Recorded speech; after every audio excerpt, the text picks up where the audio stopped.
Okay, so our topic is about Newton-Raphson method.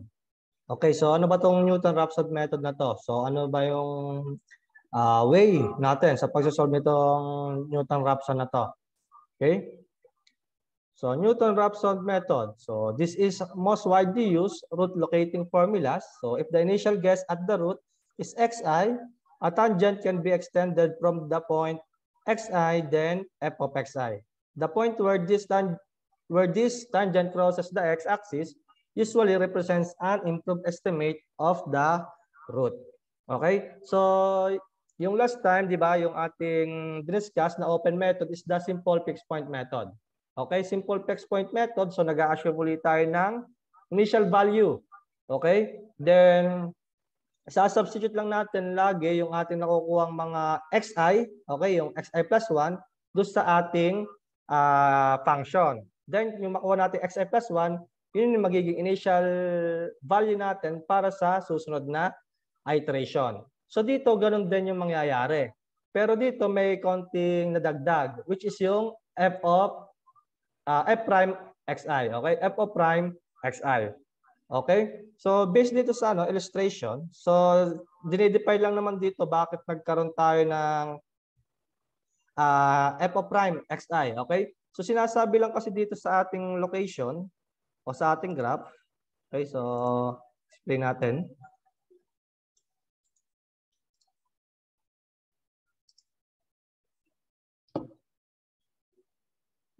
Ayan.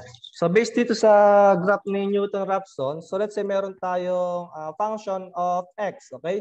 So yung function of x, itong kulay blue. Okay? So yan yung curve natin. Okay? So dito, para mag-a-assume tayo ng value of x, okay? So based do sa ating true value, so let's say we have xi. Okay? xi. Okay? Ito yung ating initial value. Okay? So to calculate for the roots, okay? So ito yung xi plus 1. Okay? Ito yung ating new value o yung roots. New value o yung ating roots. Okay? So ito yung para sa x-axis. Para naman dito sa y o dito sa f of prime natin, so we have ito yung point na ito yung tangent na sinasabi. Tangent do sa ating true value, which is yung ating function. Okay, so we have f of prime xi.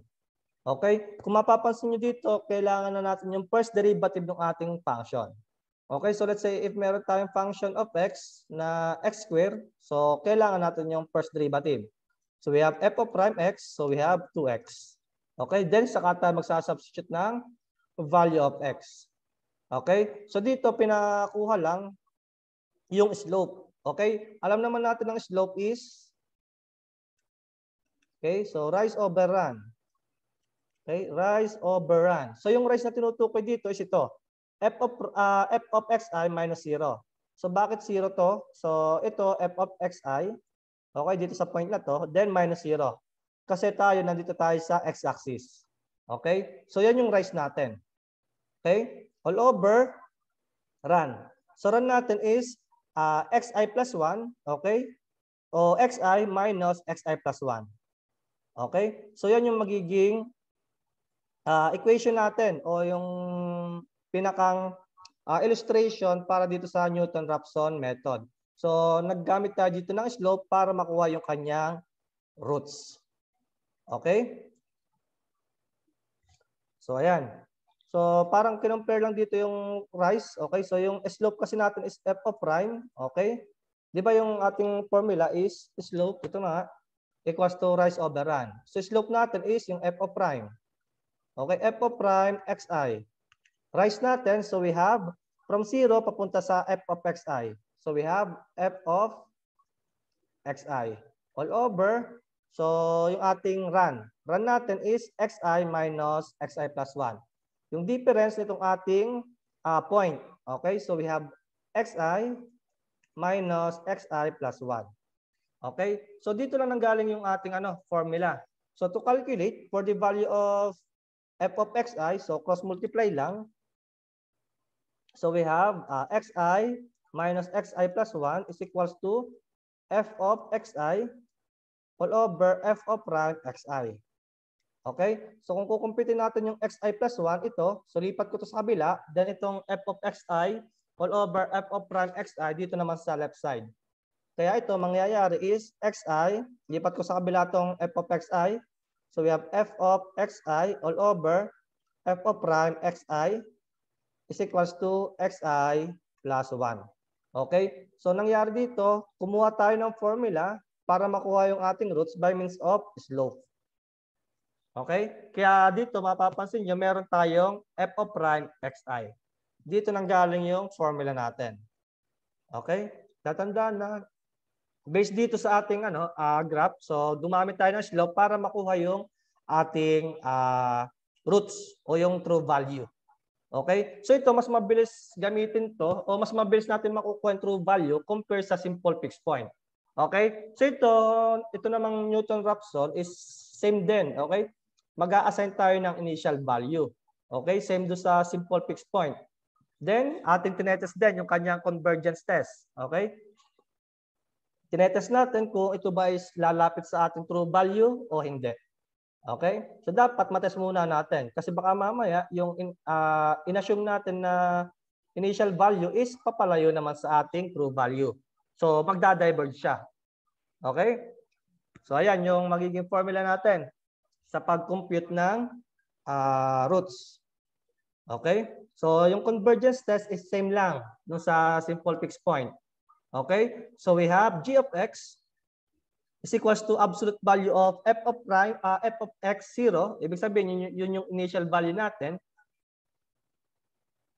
Multiply by f of double prime x 0 all over f of prime x 0 quantity square. Okay, absolute value.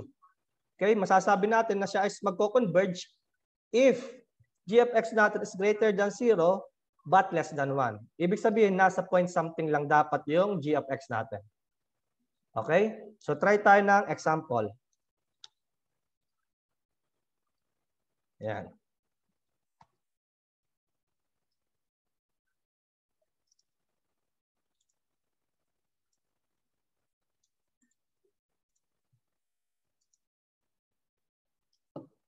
Yan. So for Newton-Raphson method, estimate the root f of x equals to e raised to negative x minus x employing ang initial guess of x of 0 is equals to 0. Okay, so naglagay tayo ng initial value of 0. Okay, so try muna natin if yung 0 ba is magko-converge. Okay, so kunin natin yung value of f of x. Okay, f of 0. Sige, like muna dito yung equation. So we have e raised to negative x minus x. Okay, so at f equals to f of 0, so we have e raised to negative 0 minus 0. Okay, e raised to 0 is 1. Okay, next is f of prime of x. Okay, so f of prime x. So we have negative e raised to negative x minus 1. Substitute the value of x, which is 0. Okay, so we have f of prime 0 equals to e raised to negative 0 minus 1. Okay, kaya yung ating f of prime 0 is e raised to negative 0 is 1. So 1 minus 1, may negative pa dito. Okay, so negative 1 minus 1 is negative 2. Okay, next, calculate natin naman yung f double prime o second derivative of x. So ito yung first derivative, so magiging first derivative yan is, second derivative is e raised to negative x. So kunin natin yung value of x, which is 0, sa double prime. Okay, o sa second derivative natin. So we have e raised to negative 0. Kaya yung f of double prime of 0 natin is equal to 1. Okay, then punta tayo sa convergence test. So g of x is equals to absolute value of f of x multiplied by f of double prime x all over f of prime x quantity square. Okay? So absolute value to. So we have f of x, so we have 1 multiplied by f of double prime. So we have 1 all over f of prime, so we have negative 2 square. Okay? So we have 1 over 4. Okay, negative 2 square is 4. So we have 0.25. Okay? So So 0.25 is greater than 0 but less than 1. So ibig sabihin, magko-converge yung ating true value, yung ating initial value, which is yung 0. Okay? So ayan. So copy ko lang muna ha, itong ating table para masundan din natin. Ayan.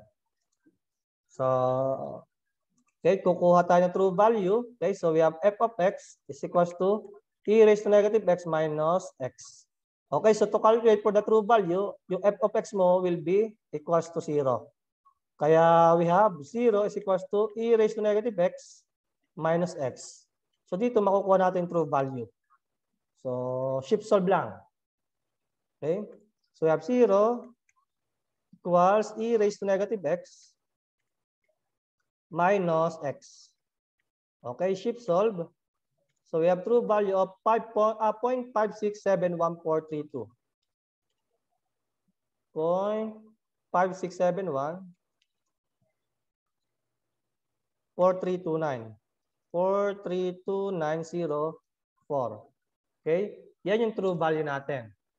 Okay? So first, kunin natin yung equation natin for Newton-Raphson. Okay? So to calculate, okay, so first iteration muna tayo ha. Okay, so to calculate for the xi plus 1, okay, so we have xi minus f of xi all over f of prime. Okay, so nilagay ko lang yung formula. So ibig sabihin pala, kailangan ko ng f of xi saka f of xi. F of prime xi. Okay, so first iteration, computing ko yung value of f of xi. Okay, so we have f of xi. So assume natin yung xi 0. So we have f of 0 is equals to e. Okay, itong equation lang natin yon.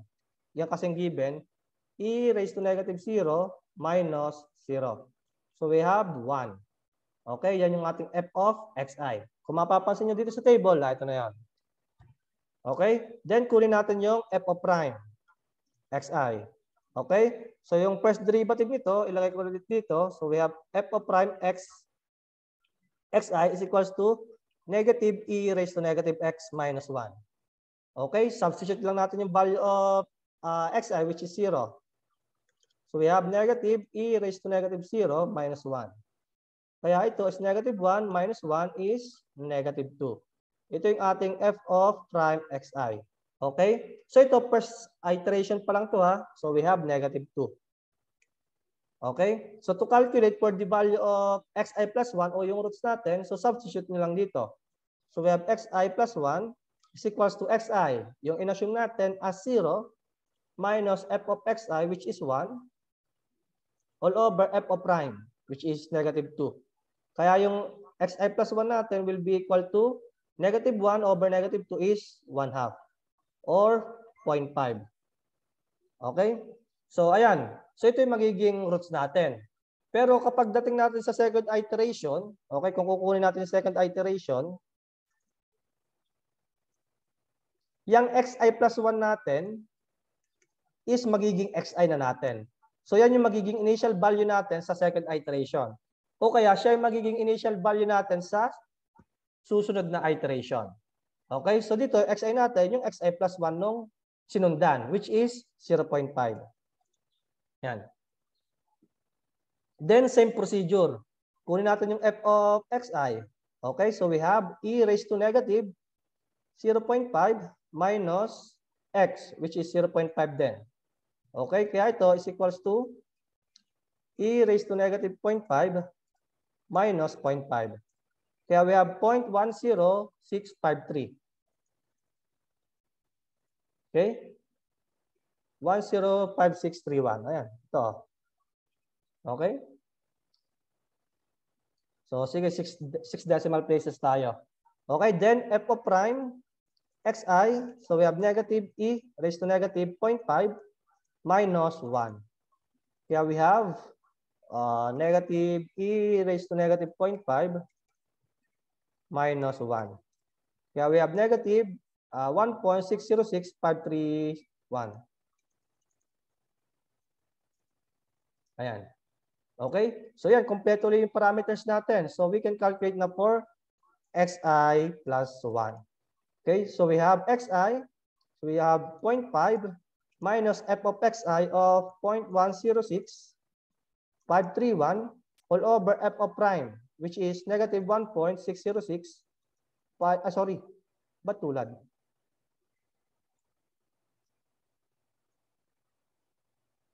Okay, so isa 0.16. Ito sa negative 1.606531. Ayan. Okay? Kaya yung ating xi plus 1 dito is equals to 0.5 minus 0.106531 all over negative 1.06606,531. Okay? So we have 0.566311. Okay? Yan yung xi plus 1 natin. Okay? Kaya kung mapapasin nyo, para sa third iteration,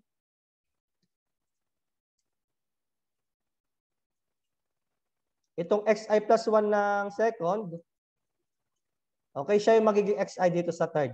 Okay, which is 0.566311.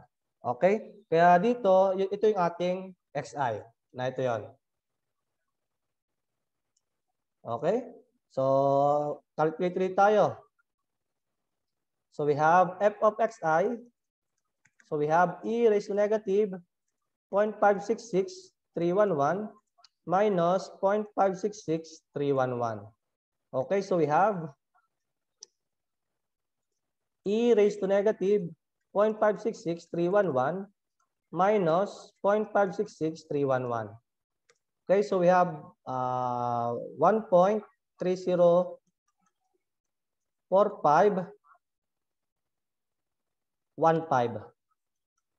times 10 raised to negative 3.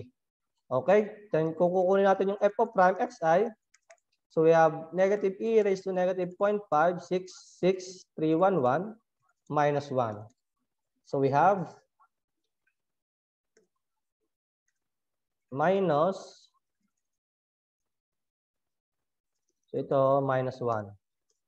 Okay, so we have negative 1.567616. Okay, so ayan yung magiging f of xi saka f of prime xi. Ayan. Okay, so dapat na makuha natin xi plus 1 itong 0.56714. Okay, so substitute lang natin. So we have xi plus 1 is equals to xi.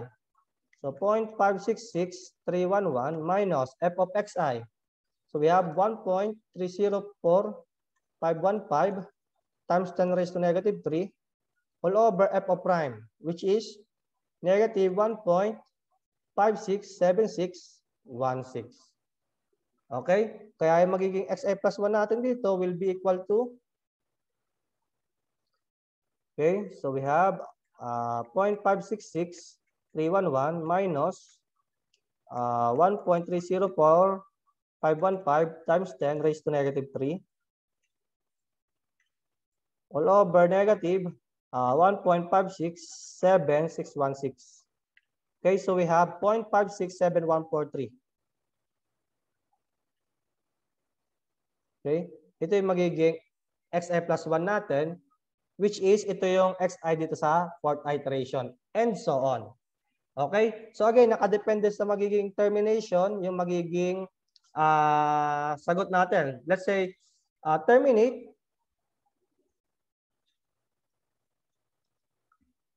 if true error is less than or equal to, let's say, 0.0006%. Okay? Ibig sabihin, sa fourth iteration pa lang, titigil na tayo. Kasi sa fourth iteration, yung ating true error is equals to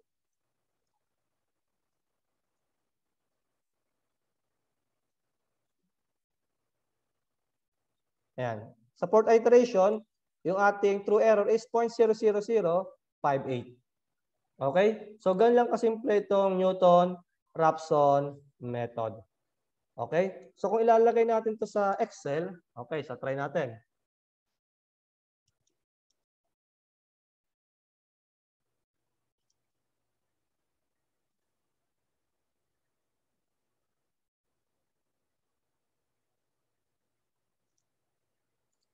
Okay, so try tayo sa Excel.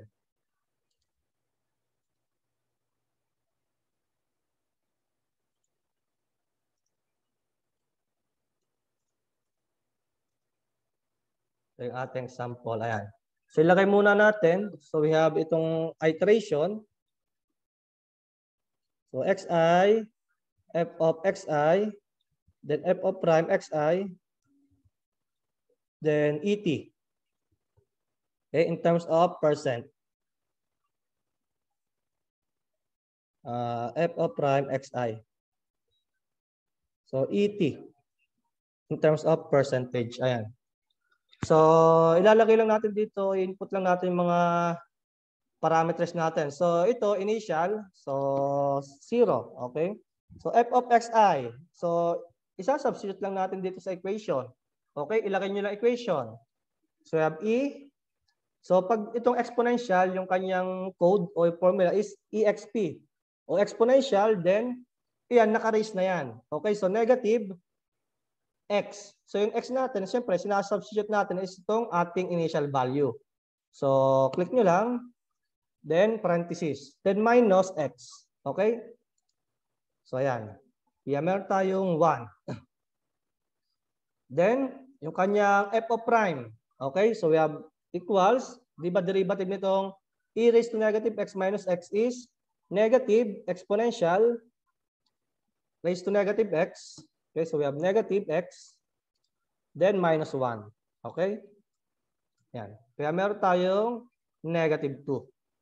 Okay, so ilagay natin dito yung true value. So true value is equals to 0.5, ano yun? So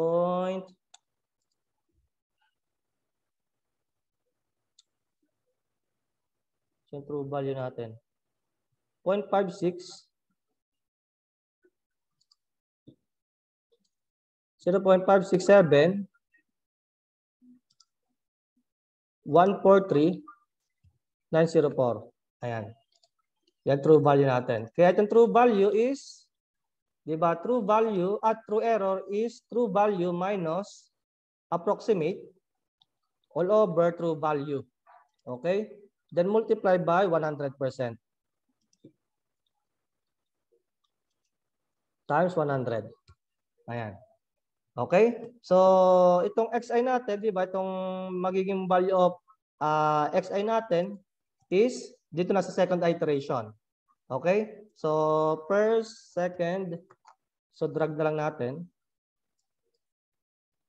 Okay, same pala dito sa true value, true error, kasi yung ating true value hindi mababago. Itong M18.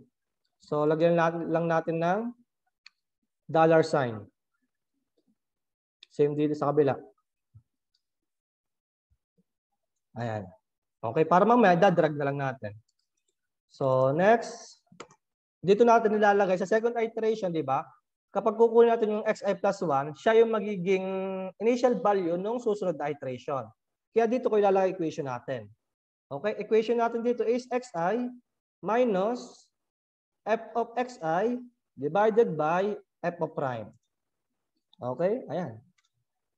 Okay, so we have 0.5. Ito yon sa second. Then ito, idadrag ko na lang. Okay. Ayan. Kung mapapansin nyo, so we have 0.10653. O yan. So negative 1.606, then ito 11.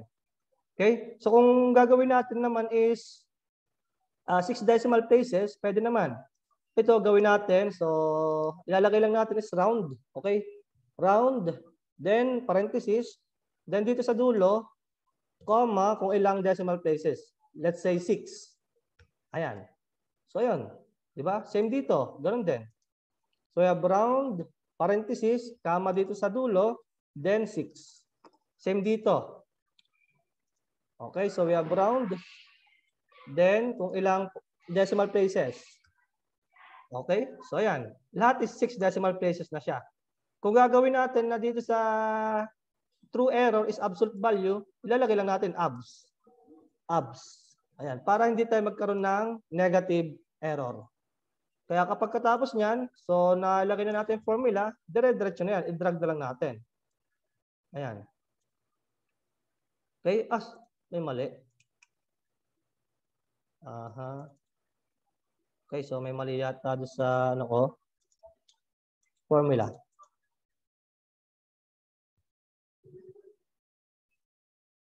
F of prime, may mali. Ito ba't mali? Minus 1.